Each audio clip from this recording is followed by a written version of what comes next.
वसीम बदामी साहब, ये जो पंजाब में लाहौर में हुआ है जो सर्कस था, ये आपको क्या लग रहा है कितना सस्टेनेबल है जो आज हुआ है? पहली दफ़ा हो गया पंजाब की असेंबली जो है वो एग्जेक्टिव के कंट्रोल में चली गई। बिस्मिल्लाह, कमाल है, हैरत अंगेज मनाजिर, अफसोसनाक भी, अफसोसनाक इन द सेंस कि यानी इससे कोई एक सियासी जमात मेरा ख्याल है बेवकत नहीं हो रही, इससे पार्लियामान बेवकत हो रही है, इससे जमहूरियत बेवकत हो रही है, पूरा पॉलिटिकल सिस्टम बेवकत हो रहा है, सियासतदान बतौर मजमूई अपनी वक़्त खो रहे हैं। और आपने कहा कब तक सस्टेन करेगा? मुझे लगता है कि अब ये जो ना ये ऊँट ऐसे ऐसे चलता रहेगा, ये ऊँट अब किसी करवट बैठना है 18 जुलाई की सुबह, जब पंजाब के जो 20 मुनहरिफ अराकीन हैं, जिन सब के सबको नून लीग ने टिकट दे दिया और पीटीआई ने भी अपने बंदे मैदान में उतार दिए हैं, 17 को इसका इलेक्शन होगा और 18 की सुबह तक जब हमारे पास रिजल्ट्स आ रहे होंगे, उन रिजल्ट्स की बुनियाद पर पंजाब असेंबली का तयन हो जाएगा मेरा ख्याल है। उसमें अगर उतनी देर तक लाहौर हाई कोर्ट कोई फैसला नहीं करेगी जो पिटिशंस हैं। मुझे ऐसा लगता है कि अभी तक जो सिलसिला चल रहा है, अदालत की बात पे कमेंट करना है या फैसला कब तक होता है, लेकिन ये कि मैं पॉलिटिकल अगर कोई फैसला आ भी जाता है फर्ज कीजिए, तो भी मेरा ख्याल है 20 का नंबर ही इतना बड़ा है कि मेरा ख्याल है कि 17 जुलाई के बाद उस पर ही होगा, क्योंकि अभी इलेक्शन कमीशन फिलहाल उन 5 अराकीन को तो रिप्लेस करने के मूड में नहीं लग रहा जो पीटीआई के खवातीन और रिजर्व और वो माइनॉरिटी, वो भी नहीं किया नोटिफिकेशन, वो नहीं हुआ। वो तो अगर हो जाए तो आज पीटीआई थोड़ा सा आगे निकल जाए नंबर गेम में और हमजा शहबाज पर खतरे में आ जाए, तो अब मुझे लगता है ये जो 20 का नंबर जब फिल होगा 18 जुलाई को, उसके बाद तय हो जाएगा कि असेंबली ने आगे किस तरह चलना है। न्याज़ साहब मेरे साथ रहे। बेसिकली बादामी साहब, न्याज़ साहब ये कह रहे हैं कि सिस्टम पाकिस्तान का इम्बैलेंस हो गया, अपना उसने तवाज़ुन जो है वो खो दिया है, और ये अब कम से कम वो कह रहे हैं कि 7-8 वर्ष से 2014 से सिस्टम का जो सियासी तवाज़ुन है वो खो गया और पाकिस्तान एक बहुत बड़े क्राइसिस की तरफ 1971 की तरह वो समझते हैं सूरत हाल डेवलप कर रही है। हाँ, अच्छा ज़ाहिर है एक ओपिनियन है, और मुझे लगता है कि वो 71 वाला एग्जांपल एक बहुत ही एक एक्सट्रीम एग्जांपल है, लेकिन ऑफ कोर्स अपना ओपिनियन है।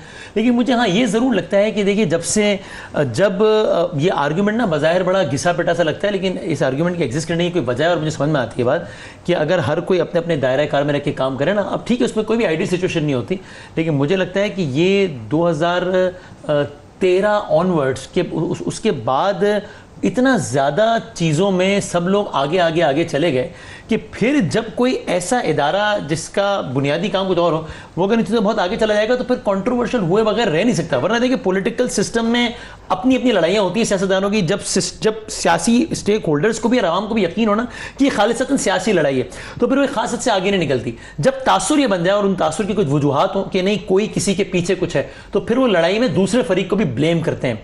मुझे लगता है कि अच्छी बात यह कि अब ये रियलाइजेशन है, it was a lesson learned in a very hard way, लेकिन रियलाइजेशन है बिलाखिर कि भाई इससे पीछे हटना पड़ेगा, वरना मामला है। ऐसी कोई रियलाइजेशन मुझे ऐसा लगता है कि है। अच्छा, अब इसके जवाब में काउंटर आर्गुमेंट लोग देते हैं, अच्छा जनाब अगर रियलाइजेशन है तो क्या आज वो 100% जैसा कहा जा रहा है वैसे ही कि बिल्कुल क्या हर काम से पीछे है? नहीं, ऐसा नहीं होगा।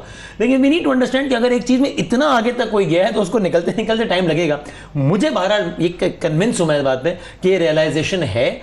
ये सारे का सारा जो कुछ है वो फिर से एक रिपीट सीन नहीं है कि अब इसको करके इसको आउट करना है और इसको करके इसको आउट करना है, और ये आहिस्ता आहिस्ता रिट्रीट है। लेकिन ये फौरन से नहीं होगा, और ये तासुर भी जो सालों से बना हुआ है because of some genuine reason, ये तासुर भी फौरन खत्म नहीं होगा। इसकी एक प्राइस पे करनी पड़ेगी, वो प्राइस पे करनी चाहिए, लेकिन इस चीज से जान छुड़ानी चाहिए, वरना we are going nowhere. Wasim Badami साहब, आज असद उमर साहब ने और डॉक्टर शीरी मजारी साहिबा ने एक प्रेस कॉन्फ्रेंस की, डीजी आईएसपीआर के लिए उन्होंने सवाल रेज कर दिए। डीजी आईएसपीआर कल किसी प्रोग्राम में चले गए, पता नहीं दोबारा उन्होंने कह दिया कि मुदाखलत हुई थी, कॉन्स्पिरेसी नहीं थी। तो उन्होंने कहा कि न्यूट्रल्स जो हमको चाहिए कि वो न्यूट्रल्स रहें, और फिर उन्होंने 4-5 सवाल उठा दिए कि हमें ये बताया जाए, कमीशन बढ़ाया जाए, प्रेसिडेंट ऑफ पाकिस्तान कमीशन बढ़ाएं।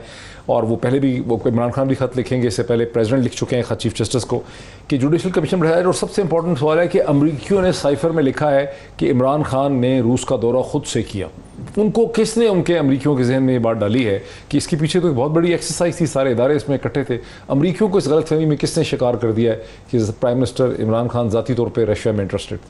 और इसमें मुझे याद नहीं आ रहा, आप बताएगा कि क्या अफवाज के तर्जुमान का इस हवाले से कोई स्टेटमेंट आया है कि रशिया का दौरा खान साहब की अपनी वो थी या नहीं साथी? नहीं, प्राइवेटली ऐसी बहुत सी चहमगोई हो रही थी। बहुत से लोगों को ये कहा गया, बहुत से एंकर्स ने ये बताया हमें, ख्वातीन एंकर ने खास करके, कि उनको मुख्तलिफ लोगों ने फ़ोन करके जब वो रशिया गए हुए थे तो ये कहा कि ये हमने तो मना किया था, ये मना किया गया था लेकिन चले गए। हकीकत ये है कि सब ऑन बोर्ड थे, और जब former prime minister Imran Khan साहब ने इस हवाले से एक मीटिंग की थी इस्लामाबाद में, तो उन्होंने एक से ज़्यादा दफ़ा ये कहा कि आखिरी वक्त पर भी मैंने कहा कि सिचुएशन ऐसी लग रही है, जाना चाहिए कि नहीं।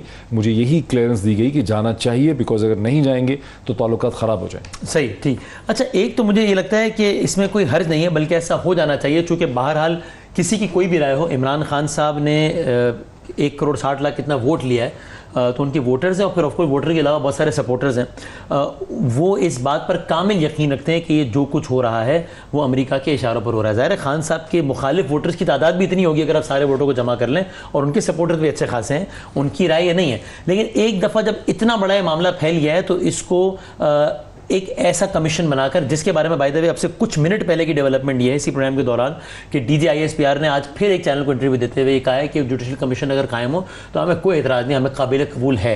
तो ये हो जाना चाहिए ताकि एक दफ़ा ये मसला हल हो। मसलन आपको याद है, I am not drawing a parallel, but जिस मामले में 126 दिन का धरना था कि खान साहब कहते थे धांधली हुई है, मुनज़्ज़म धांधली हुई है, और बाकी लोग कहते थे कि धांधली बस वैसी हुई जैसे पाकिस्तान में होती है, मुनज़्ज़म नहीं हुई, तो उसका बहरहाल नुक्ता तकमील एक कमीशन ही था, जिसके बाद भी खान साहब ने अपनी पोजीशन नहीं बदली, लेकिन किसी कोने तो लगाना था, एक दफ़ा ही हो जाना चाहिए। दूसरी आखिर वैसे भी ये इस चीज़ों को ना, यानी अब ये एक चीज़ों को इतना ज़्यादा ट्विस्ट नहीं करना चाहिए। एक न्यूट्रल के लफ्ज़ को आपने मजाक या गाली या ऐप बना दिया, ऐसा भी नहीं होना चाहिए। नहीं, बहुत सारे मकामात पे चीज़ों का न्यूट्रल लेना ही ज़रूरी है। आपने उसको इतना मुझे का खेस बना दिया और न्यूट्रल, तो इस तरीके। अच्छा, फिर आप कभी कहते हैं न्यूट्रल लें, फिर कभी आप कहते हैं यार तुम न्यूट्रल क्यों थे, मेरा मुल्क डूब रहा था, कभी आप कुछ कभी कुछ, तो एक तय कर लें और चीज़ों को इतना ओवर सिंप्लीफाई भी नहीं कर देना चाहिए। इतना नहीं करना चाहिए। बादामी साहब की तरफ आने दीजिए। बादामी साहब बेसिकली तौर पर अजहर सदीक साहब समझते हैं कि इन तमाम चीज़ों का हल ये है कि असेंबलियाँ तोड़ें, नए सिरे से लोगों का मैंडेट लें, ये इसका हल है। देखिए, मेरा ख्याल ये अचीव हो सकता था जब खान साहब को भी ये मैसेजिंग थी कि ये हम इलेक्शन की तरफ जाएंगे, लेकिन आप भी थोड़ा सा एक कदम पीछे हटें। एक कदम पीछे क्या हटा? यानी कि जब उस वक्त खान साहब से कहा जा रहा था कि अभी आप फौरी तौर पे धरने की तारीख ना दें, अगर वो उस वक्त, और वो काफ़ी अरेंजमेंट हो गई थी, अगर वो खान साहब ने, ये तो अफवाह भी हो सकती है, मतलब मेरा उसमें पर्सपेक्टिव ये है पीटीआई वालों का कि ये हमें कई दफ़ा इस किस्म की बातें की गई हैं, ये एक डिसइंफॉर्मेशन है। अब मेरी अपनी मालूमात के मुताबिक ये चीज़ें बिल्कुल सिर्फ जा रही थी। अगर खान साहब से थोड़ा तो फिर अब क्या फ़र्क पड़ गया? तो ये चीज़ें नहीं, उसके बाद फिर ये हुआ कि जब खान साहब ने धरने की तारीख अनाउंस कर दी तो फिर सारे पॉलिटिकल और बाकी स्टेक होल्डर्स को लगा कि एक तो उनको लगा कि उनको बिट्रेयल की फीलिंग भी, और दूसरा ये भी लगा कि अब तो इसका सारे का सारा जो पॉलिटिकल जो माइलेज है वो खान साहब को मिलेगा और हमारे हिस्से में सारा खसारा आएगा। इसको कुछ इस तरीके से अरेंजमेंट कर लिया थी कि खान साहब का भी मकसद पूरा हो जाता और हमें भी इसका खसारा ना होता, तो ये वर्केबल था। वो नहीं हुआ, चलें ठीक है। अब इंतखाबात कराना तो बहरहाल गवर्नमेंट में, मेरा अपना भी ख्याल है कि इलेक्शन में जाना बेहतर है इस वक्त, लेकिन बहरहाल हुकूमत वक्त से आप इसका इख्तियार छीन नहीं सकते। लेकिन मैं ये जरूर समझता हूं कि बहरहाल ये जो खत वाला मामला है इसको एक तरफ जरूर लगा देना चाहिए तहकीकाती कमीशन बना के। अच्छा, ये हफीजुल सब आपको यकीन है इस चीज में कि एक हल निकल चुका था और इमरान खान साहब अगर धरने की बात ना करते तो फिर इलेक्शन की तरफ हम जा रहे थे, और वो इमरान खान साहब ने डिस्टर्ब कर दिया पूरे टाइम टेबल को। पार्टीज एग्री कर चुकी थी, PML एंड डॉक्टर साहब मैं आपको हकीकत बताऊं, मैं बल्कि इखलास के साथ ये बात बता रहा हूं, ये किसी के ऊपर प्राइस स्कोरिंग नहीं थी। किसी को नहीं पता लगा इमरान खान साहब को इलेक्शन चाहिए होते तो जब चलो झूठे सच्चे से जब बिलावल ने कहा कि मैं मेरी रैली आने से पहले आप इलेक्शन करा दो, अनाउंस कर दो, वगैरह हम through vote of no confidence ले आएंगे, भाई इतने जरूरी थे तो इमरान खान करा देते। आखिरी दिन तक इमरान खान साहब को यकीन था, और ये बातें सारी आपके सामने आ रही हैं, ये साहब बैठे हैं, अतर साहब बैठे, इनके इल्म में है, उनको यकीन था कि उनको बचा लिया जाएगा। उनके साथ इसी तरह गेम खेली जा रही थी। इमरान खान सही कहते हैं कि मुझे ट्रैप में डाला जा रहा था जब उनको कहा गया कि अब आप आके इनको लॉन्ग मार्च के ऊपर करें। फिर लॉन्ग मार्च के ऊपर देखे पहले ये कि DGISPR ने कहा कि हमारे पास वज़ीर आज़म हाउस से पैगाम आया कि अपोजिशन को कहें कि जी वो वोट ऑफ नो कॉन्फिडेंस वापस ले, हाँ कोई और सोल्यूशन लेते हैं। फिर उन्होंने इमरान खान ने कहा मैंने नहीं कहा, वो लेके आए। फिर बताया गया 25 मई को जिस दिन लॉन्ग मार्च के दिन था वहां से कामरान शाहिद साहब की रिपोर्ट है कि जी असद कैसर, परवेज खटक और असद उमर ये आर्मी चीफ को मिले। फिर का तो अपोजिशन ने इनकार कर दिया, नहीं इनको कहें कि लॉन्ग मार्च पूरा करें, हमने नहीं कोई इनसे समझौता करना। अब इनके अंदर भी, पार्टियों के अंदर भी, पीपल्स पार्टी की अपनी नीयत है, मुस्लिम लीग में शहबाज शरीफ साहब को शायद बहुत बड़ा एक क्विक कमेंट ले लो की जल्दी थी। अतर कादरी साहब बेसिकली पाकिस्तान के ऊपर किसी का ख्याल नहीं था, सारे लोग तीनों के तीनों बदनीयत थे और नीयतों की मार पाकिस्तान, और एक सजा कि उस बदनीयती की सजा पाकिस्तान को मिल रही है, उस बदनीयती की सजा पाकिस्तान को मिल रही है। डॉक्टर साहब